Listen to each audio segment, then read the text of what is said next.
Today on Weekly Wire, the mayor of St. Paul Park joins us to talk about watering restrictions. Find out when the Cottage Ravine Park will reopen. Plus, learn about the history of the Eagle Valley Golf Course. Hello, I'm Ann Schweisguth. And I'm John Lixet. The city of St. Paul Park was recently notified by the Minnesota Department of Health that 2 of the 3 drinking water wells exceeded the health-based guidance value for 2 industrial chemicals, PFOA and PFOS. While the levels do not present an immediate health risk, the city is taking action. Here's Mayor Sandy Dingle with more information. We're currently working with the Department of Health and the Pollution Control Agency to design a long-term solution for the drinking water in St. Paul Park. In the short term, we are shutting down 1 well and adjusting the way that we blend water from the remaining 2 wells in order to provide drinking water below the MDH's health-based guidance values. This will reduce the amount of water we can pump. Therefore, the city is putting watering restrictions into place. The watering restrictions will be in effect until we can install an interim treatment system to remove PFOA and PFOS. Under the watering restrictions, if your address ends with an odd number, you may only water your property on odd-numbered days. If your address ends with an even number, you may only water your property on even-numbered days. Watering of yards, including irrigation systems, may only be done between 8 p.m. and 7 a.m. Other types of outdoor watering, such as using a handheld hose to water gardens, water flower beds, and wash vehicles, are allowed at any time, but conservation is encouraged. Please remember that this does not present an immediate health risk and that our water is safe to drink. Thank you. The watering restrictions in St. Paul Park go into effect immediately and may be altered at any point. Updates will be posted on the city's website and on social media. The Cottage Grove City Council presented a Citizen Life-Saving Award recently. Jim Hooper was recognized for the significant part he played in the life-saving efforts of a woman who was pinned underneath a vehicle. In March, public safety was dispatched. Hooper, a neighbor, stepped forward and took immediate action by bringing a hydraulic jack to the scene. He was able to jack up the vehicle while officers extracted her and began CPR while awaiting arrival of an ambulance.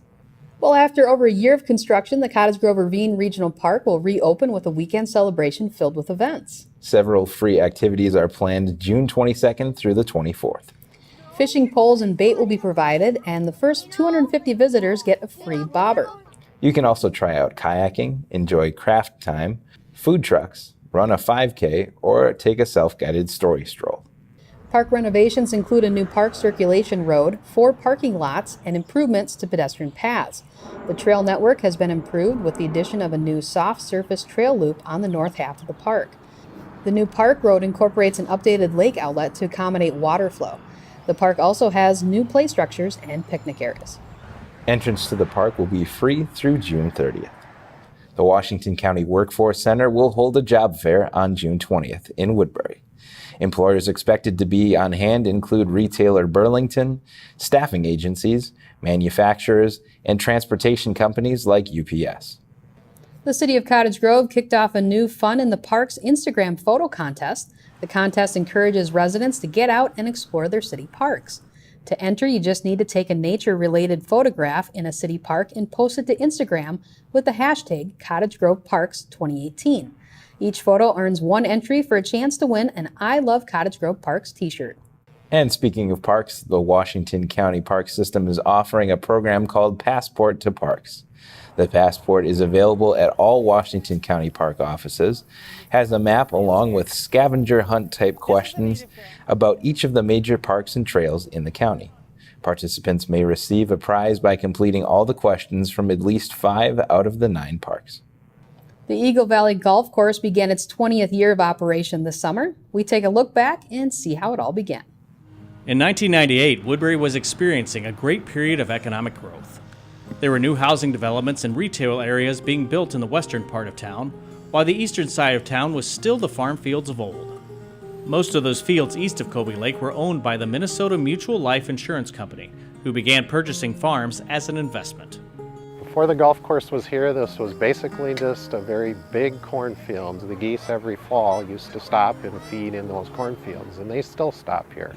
It was a collection of farms that Minnesota Mutual Life Insurance Company had purchased, and then they were simply renting out, leasing out the land to continue farming. Over the years, Minnesota Mutual began developing the land that eventually became the Colby Lake and Wedgwood neighborhoods. It also included the privately owned Prestwick Golf Club. In the mid-1990s, the company decided to take a swing at the other side of Woodbury Drive. The idea that was presented to us is that they would dedicate all the land to the city. So this is about a 550-acre site, and the idea was to develop almost half of it into a golf course. The idea was the city would run it, it would be a public course, and we looked at that as a significant benefit to provide another recreational amenity in the community. Mayor Hargis and city leaders liked the idea. So on September 9th, 1996, Woodbury broke ground in a vast farm field and began construction of the Eagle Valley Golf Course. It took almost 2 years to construct the golf course. In July of 1998, the first round was played, and Eagle Valley was an instant success. The golf course, since it's opened, has been a success from day one. People loved the golf course, the way it was designed. We specifically tried to build a public golf course that would be playable for everyone from a starter golfer to the scratch golfer. Anyone who loves to play golf can come out here and really have a great time. A lot of people came out and had a good time that first year, as more than 10,000 rounds were played in only a 3-month period.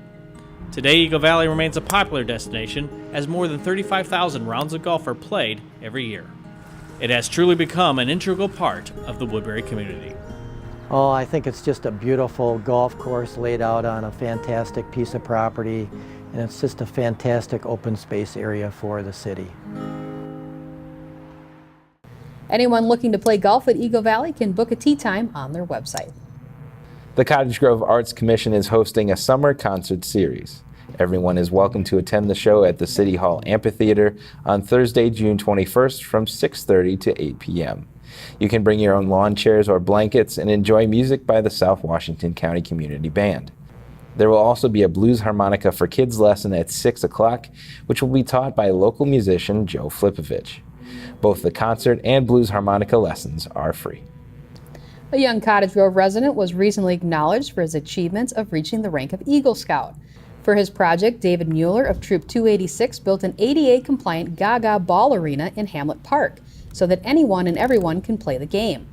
Gaga Ball is similar to dodgeball. It is played in a hexagon or octagon arena with walls.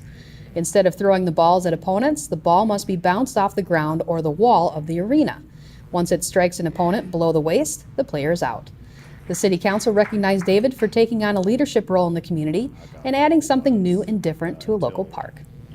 Now here's a quick look at some upcoming events happening around South Washington County you might want to check out.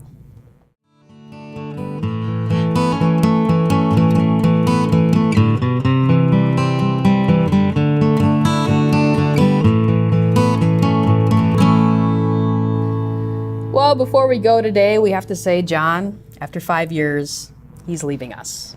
Yeah, it was a tough decision, but got a really nice offer from the city of Shakopee, and I'll be helping them get their government access programming off the ground. So it's kind of an exciting opportunity. Well, I'm sure it's great for Shakopee. It's not so great for us, but... Thank you. You know, it's been an awesome experience for me. I've learned a whole lot. I really have to say thank you to you and Fran, because the two of you really took a chance on a kid out of college who didn't know anything about video. So it was a great experience here, and I've learned a lot.